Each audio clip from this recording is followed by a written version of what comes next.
dive. Today, we're tackling Emily Dickinson. And specifically that fascinating poem, He Fumbles at Your Soul. Right. And it's surprisingly deep, isn't it, for such a short piece? Oh, absolutely. It packs so much in this whole paradoxical idea of, the divine encounter. Yeah, and how it feels both gentle and, well, maybe terrifying sometimes. Exactly. And that's what's so interesting, how her very personal, almost questioning spiritual voice seems to connect with ideas you find everywhere. Like Judeo-Christian traditions, Greek myths. You mentioned others, too. Hinduism, Buddhism, absolutely, and even the Hopi beliefs. It's kind of a shortcut, in a way. A shortcut, yeah, to understanding these big, complex spiritual ideas just by focusing on this one poem.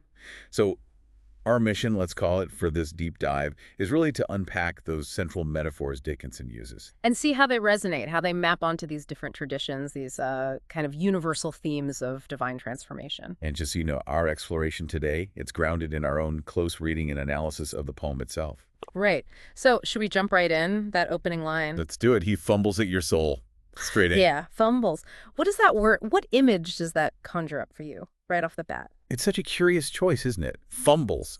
It feels almost clumsy or maybe tentative. Right, like inexpert or maybe just careful, almost delicate. Yeah, careful perhaps. Like does he, whoever or whatever this is, isn't quite sure or is maybe testing the waters gently. It suggests a kind of vulnerability maybe in the divine. Or a deliberate gentleness, a holding back. But then Yeah. she adds that simile, As players at the keys before they drop full music on. which kind of reframes it. It really does. Suddenly the fumbling isn't clumsiness, it's preparation. Like tuning up, finding the right notes before the real performance. Those tentative touches before the full music, that contrast is really powerful, isn't it? It suggests not incompetence, but maybe a necessary prelude. Yeah, a prelude. It actually makes me think a bit about the Hopi emergence stories. Oh, interesting. How so? Well, the journey between worlds in those myths, it's often described as confusing, disorienting, a kind of searching in the dark, a cosmic groping almost. Ah, like a cosmic fumbling before clarity. Exactly that same feeling of an uncertain, maybe slightly unsettling initial phase before a major shift, before emergence into the next world. That's a really insightful parallel. Yeah. Okay, so then the poem moves on. He stuns you by degrees, prepares your brittle nature for the ethereal blow. That phrase, brittle nature. It really hits home, doesn't it? How fragile the soul or the self is. It does. It highlights our vulnerability when facing something, well, something immense. And that preparation by degrees, it speaks to a slow, deliberate acclimation. Right, like you said earlier, a tempering. A necessary one, because the ethereal blow sounds like something that could just shatter you otherwise. Exactly. Otherworldly, yes, ethereal, but also profoundly impactful, potentially devastating if you're not ready. And then those fainter hammers. Finger hammers, further heard, then nearer, then so slow.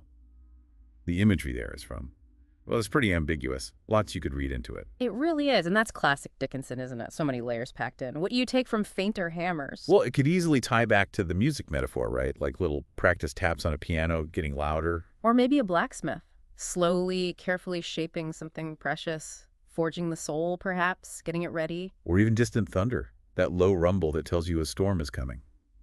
Kind of foreshadowing. Yeah, that works too. A warning before the imperial thunderbolt. Huh. But the key thing, I think, is the gradualness, the measured, step-by-step build-up, preparation. And that whole idea, that gradual approach by the divine or by this force, it seems pretty universal in a way. It really does seem to be. Think about the Judeo-Christian tradition.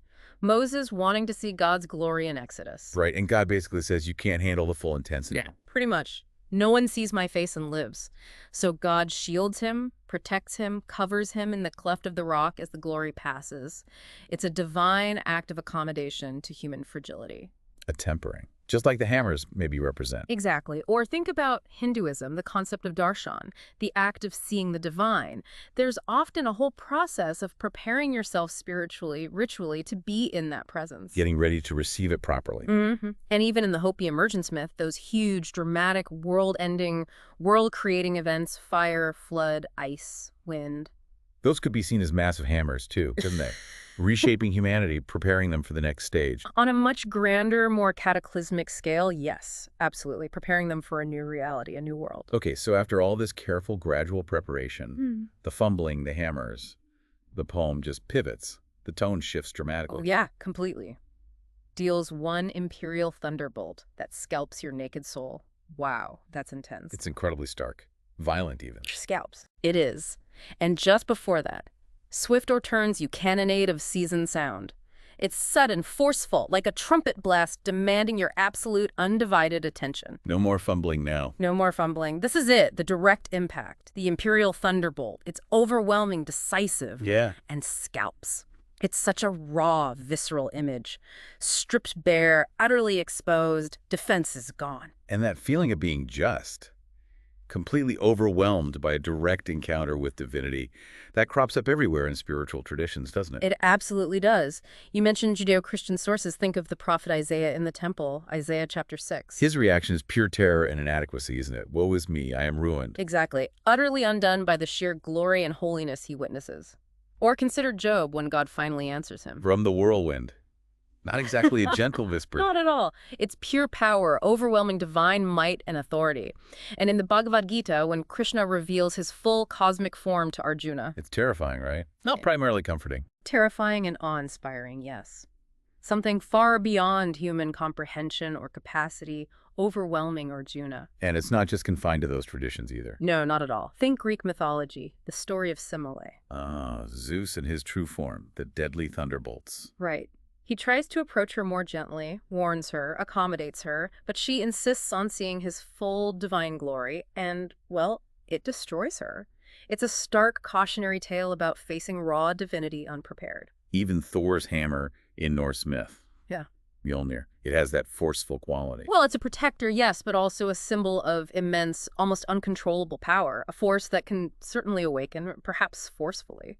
And how does this connect back to the Hopi emergence? You mentioned sound earlier being important. Right. While there isn't maybe a direct thunderbolt equivalent like Zeus's, sound and song are absolutely crucial tools for guiding the people through the Sipapu, the emergence portal between worlds. It's a powerful, transformative guiding force. And that word, scalps, it makes you think perhaps about certain Native American initiation rituals.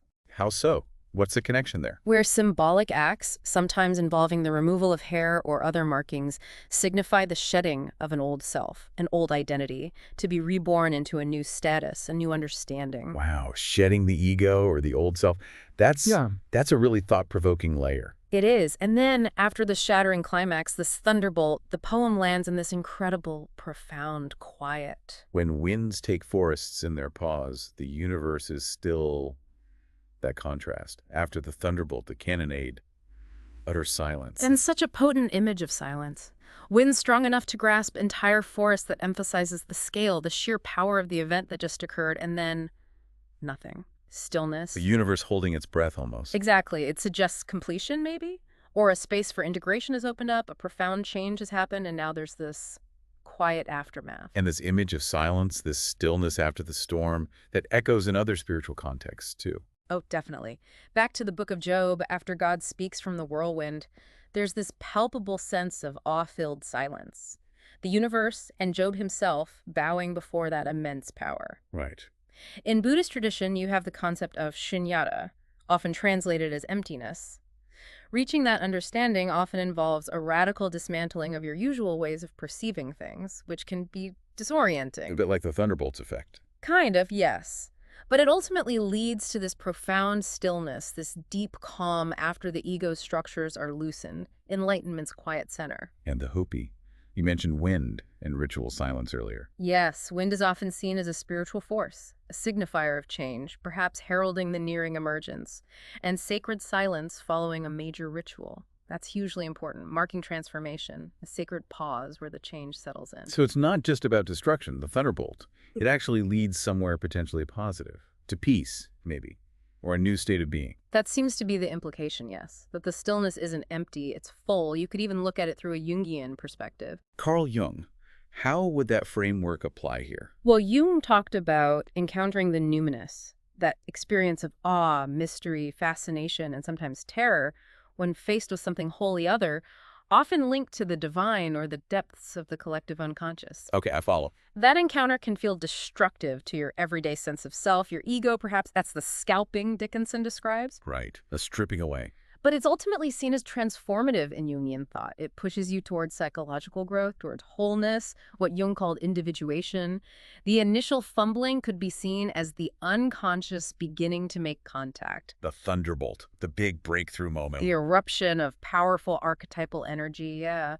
And the final stillness, that's the integration phase, making sense of it, finding a new equilibrium, becoming changed but more whole. That maps surprisingly well. And Dickinson herself, her own relationship with traditional religion was, well, it was complex, wasn't it? Very. She was deeply engaged with spiritual and existential themes, absolutely, but also increasingly independent in her faith and often critical of the established religious doctrines of her day.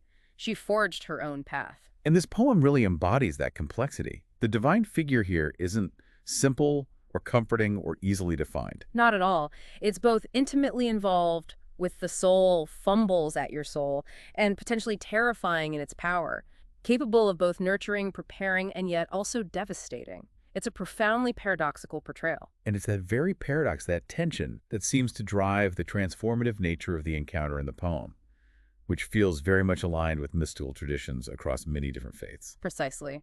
Despite its brevity, the poem encapsulates this dynamic process. The tentative approach, the intense confrontation, and then the profound aftermath. It's a recurring motif in mystical experiences across diverse cultures and spiritual paths. And her unique poetic style really amplifies these ideas, doesn't it? Those M dashes she uses everywhere. They create these sudden pauses, hesitations, almost like the soul gasping for breath amidst the intensity, or just markers of profound shifts in emphasis. And the way she capitalizes key nouns like soul, music, nature, thunderbolt, universe. It elevates them, doesn't it? Give them an almost archetypal weight, makes them feel like universal concepts, not just ordinary things. Yeah, and the rhythm, too, that sort of underlying steady beat. Mostly iambic trimeter, yes. It gives it this underlying pulse that kind of builds the tension towards that climax, and then that final stanza is noticeably shorter, more abrupt. Visually reinforcing the stillness we talked about. Exactly. It's like a visual representation of the silence. As you know, it's been suggested the poem itself can be seen almost as a kind of miniature kiva, referencing the Hopi sacred chamber. A contained space for a kind of spiritual death and rebirth, like emerging through the Sabapu portal. Precisely, a ritual space created purely through words and rhythm. Okay, so wrapping up this deep dive then. Dickinson's poem, He Fumbles at Your Soul, it uses these incredibly concise but evocative metaphors to really explore that paradoxical nature of divinity, how it can seem uncertain or gentle at first, but ultimately impacts with overwhelming transformative force. And how that encounter, that whole process, is fundamentally about changing the soul. We see echoes of this pattern across such a remarkable range of religious and mythological traditions. That sequence repeats. The careful, gradual preparation, followed by an almost violent, overwhelming encounter, which ultimately leads to this profound and significant stillness or silence. It really makes you wonder, doesn't it, about how these dynamics play out in our own lives. How might these ancient ideas about encountering something beyond ourselves, something truly transformative, how might they resonate with your own experiences, even if it's not in a strictly religious context? Right. Like in moments of intense learning or significant personal breakthroughs, or even just those unexpected moments of awe that stop you in your tracks. Can you recognize that pattern? Is there sometimes a kind of initial uncertain fumbling in those situations? Yeah, maybe followed by a sudden insight, a disruption, the thunderbolt moment of clarity or crisis. And then maybe that subsequent quiet period, the stillness where you process and integrate whatever happened, it's certainly food for thought. Perhaps it shows up in intense creativity or periods of major personal growth. Definitely something compelling to carry with you. Yeah. And if this exploration has sparked your curiosity, we really do encourage you to revisit Dickinson's poem. Read it again, maybe with some of these cross-cultural connections floating in the back of your mind. And perhaps take some time to delve a little deeper into some of the religious and mythological traditions we've touched upon today, whether it's Judeo-Christian, Hindu, Greek, Buddhist, or Hopi traditions. There's always more richness and understanding to be found there.